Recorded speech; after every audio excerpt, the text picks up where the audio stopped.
abbaa koo isa na guddisuuf hedduu saalaffa'e osoo gad hin taa'in godaaf tabba ba'ee gargaarsa isaatiin ilmi isaa as gahe. Jechan na hanqate si faarsuutti ka'ee na guddisuuf jecha miidhaa hin tilmaamnetu sirratti wal ga'e umurii naaf dheeressi yaa mootii ol ta'e. Baabaa koo yaa gameessa namaa isa naaf jecha baate meeshaalee qotiisaa subii qorra hamaan si duuka ol kaanaan ilma koo naaf rafii lafti soo qabbana barumsa eegaltaa jabaadhu barana jechuudhaan na gorsaa qorsoo hawwituu si borsaatti naaf naxxa ofii keetii dhiiftee dursaa naaf laatta. Qotiisaa yoo galtes ofitti na yaamtee misaa waliin nyaanna hedduu na jaallatta tamaariifaa taanaan uffatan siif bitaa tokkoffaanaaf baanaan yeroo achii galtees adeemi quraana jechuudhaan dubbatta kun hawwii kee taanaan hundumaanaaf laatta maallaqas barbaannaan meeshaalee naaf guuttee daftaraaf quraanaa atummaan baradhu kabiraas nin bitaa barbaachisaa taanaan garuu akkan dhaalle carraa kan koo kana akka hin baadhanne farqoota garbummaa laffaatiin kan kee waa himameedhuma ammallee jiraadhu waggaa kuma baay'een si jaalladha abbaa koo yaa baabii karaatti afullee laffaatiin kee taabiin reef dubbiin naaf galee gaabbe wanta harii dhiifama naaf godhi adaraa hin aarin dhiifama naaf godhi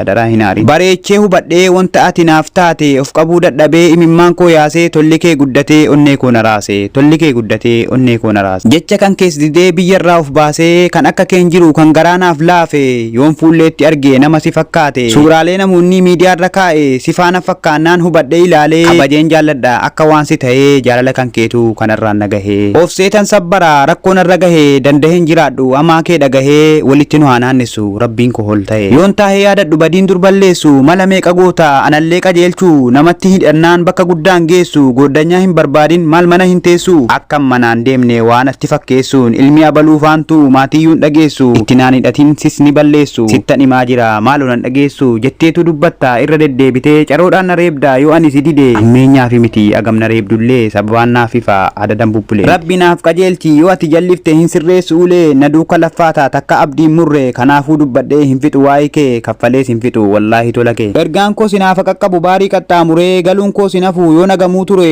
awofii naaf godhi hunda badii kootiif onneerraan si jaalla dhugaa keessa kootiin onneerraan si jaalla dhugaa keessa kootiin abbaa koo.